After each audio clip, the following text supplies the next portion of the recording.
I'm going to tell you about this $50,000 grant opportunity that was designated specifically for the purchase and acquisition of a commercial vehicle. Not only am I going to tell you about the grant, I want to also tell you how you can win a grant like this in the future and how you can position yourself to increase your chances of winning. Make sure that you follow, you like, and you save this post so you do not miss out on any future grant opportunities like this or that could benefit you in the future. Okay, so this is the Progressive Driving Small Business Forward for 2025.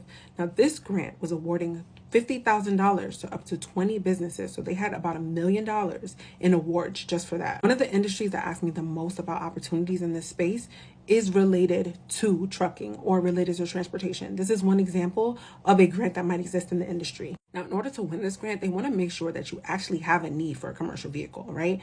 But they don't want you to be doing something like rideshare service, so like Uber, Uber Eats, or Lyft, or something like that. They wanted to make sure that you are a U.S. resident that had no more than $5 million in gross revenue within your business in a single year. They wanted to make sure that you didn't have more than 10 employees, and they also wanted to make sure that you were a for-profit organization. So for a grant like this, obviously, you need to talk about why this vehicle is important to your business. If the $50,000 to buy the vehicle is going to be important, you need to be able to clearly articulate how not having that money or that car is slowing down your business. It's not allowing you to grow. This particular grant had a review criteria. So when they're looking at your application, these are the metrics that they're looking for. 40% of what they're looking for is that you actually have a growth plan, that you know what you're going to do in order to grow when you receive those funds. The other 40% is based on impact. So they want to know, hey, I get these awards. How is that going to actually benefit my consumer, my customer, my business, those kind of things? That has to be measurable. So input, output, impact. The last 20% is looking at impact. So it's looking at, hey,